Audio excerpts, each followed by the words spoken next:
Olá, meus amigos, olá, minhas amigas. Estamos aqui novamente no Legale para uma bateria de microaulas sobre o novo CPC, sempre com dicas para os senhores, para que vocês possam aprimorar o exercício da advocacia, da magistratura, enfim, da carreira dentro do Ministério Público. O importante é estudar. E eu, professor Fábio Cáceres, estou aqui nesta aula, que é a aula de número 2 de 15. E eu digo isso porque criamos uma bateria de 15 aulas sobre o novo Código de Processo Civil. E esta é a segunda. Muito bem. Na nossa aula de hoje, nós vamos falar sobre as inovações que o Código de Processo Civil trouxe à petição inicial. Mas antes, eu quero bater um papo rápido com vocês. Por quê? Porque, doutores, nós iniciaremos agora, no dia 28 de agosto de 2018, o nosso curso de pós-graduação em Processo Civil e Direito Civil. Que tal se tornar especialista com a gente? Eu sou coordenador da pós online e co-coordenador da pós presencial, junto com os meus queridíssimos amigos, professor Durval e professor Nelson. Gostaríamos de tê-los nos nossos cursos de pós-graduação. Muito bem. O que muda, professor Fábio Cáceres, com o novo Código de Processo Civil quando o assunto é petição inicial? Primeiro, a regra de endereçamento da petição inicial muda. E eu digo isso porque quando você pega o código passado, do professor Alfredo Buzaide, de 1973, os requisitos da petição inicial estavam lá no artigo 282. E o código do professor Alfredo Buzaide dizia que a petição inicial deveria indicar como primeiro requisito o juiz para o qual ela é dirigida. Notem que o código exigia que a petição fosse endereçada ao juiz de direito. E é exatamente por isso que consta nas nossas petições a famosa frase: excelentíssimo senhor doutor juiz de direito. Entretanto, com o novo Código de Processo Civil, os requisitos, agora, lá no artigo 319, são um pouco diferentes. Quando você visita o endereçamento da petição inicial no novo código, você encontra o elemento juízo.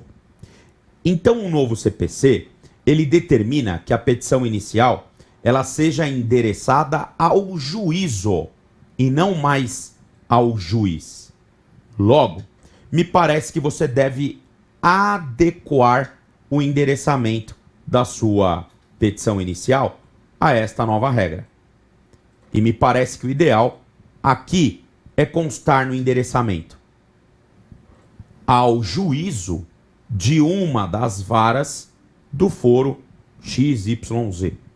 Ah, professor, eu atuo num fórum que é vara única. Muito bem. Ao juízo da vara única do fórum XYZ.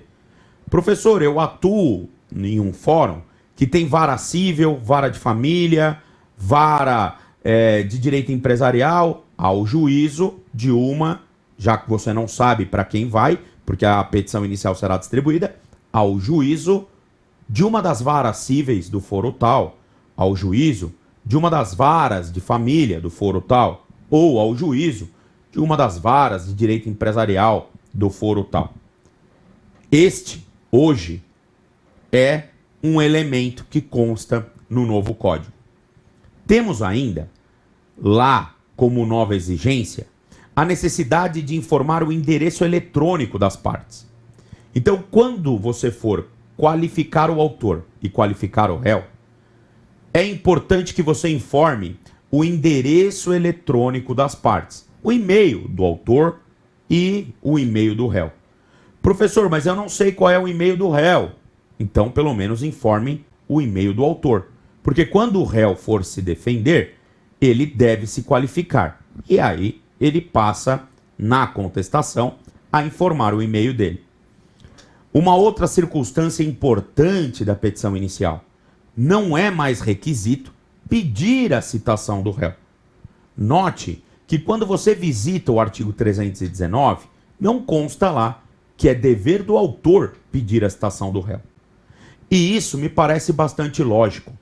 Afinal, o artigo 2º do Código de Processo Civil, também alterado, é bastante claro em sinalizar que o processo nasce por iniciativa da parte, mas depois ele se desenvolve pelo impulso oficial. E, obviamente, uma petição inicial que preenche todos os pressupostos de desenvolvimento válido do processo deve ter como comando a citação do réu. Eu não preciso pedir. Uma vez recebida a minha petição inicial, o juiz, até por uma questão de observância de direito constitucional de contraditória e ampla defesa, deve determinar a citação do réu. Então, a citação hoje passa a ser um ato de impulso oficial. O autor não precisa mais expressamente requerer na petição inicial. Uma outra alteração importante é colocar na petição inicial se o autor tem ou não interesse pela audiência de conciliação do artigo 334 do Código de Processo Civil. Ora, professor, como que eu faço? Uma frase bastante simples. Informo o autor que possui interesse na audiência de conciliação ou informo o autor que não possui interesse na audiência de conciliação. Simples assim, mas tem que constar na petição inicial, pois é um requisito. Se o autor deixar de informar essa questão, o juiz pode determinar a emenda da petição inicial.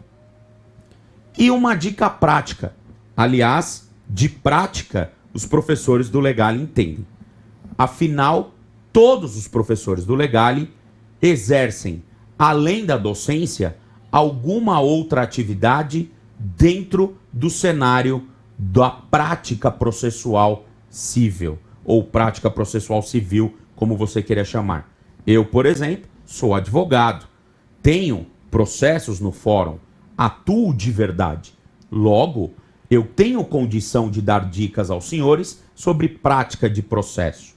Professor Nelson, advogado, professor Durval, advogado, outros tantos que fazem parte do nosso time, juízes, promotores, procuradores, e assim você tem condição de trabalhar com pessoas que estão inseridas dentro da prática do direito e não só estão inseridas no campo acadêmico, no campo teórico, que me parece ser um pouco diferente. Para falar de prática, o professor tem que ter prática. E isso faz toda a diferença. Qual é a dica? Muito bem. Eu acabei de falar aos senhores que os requisitos da petição inicial estão no artigo 319.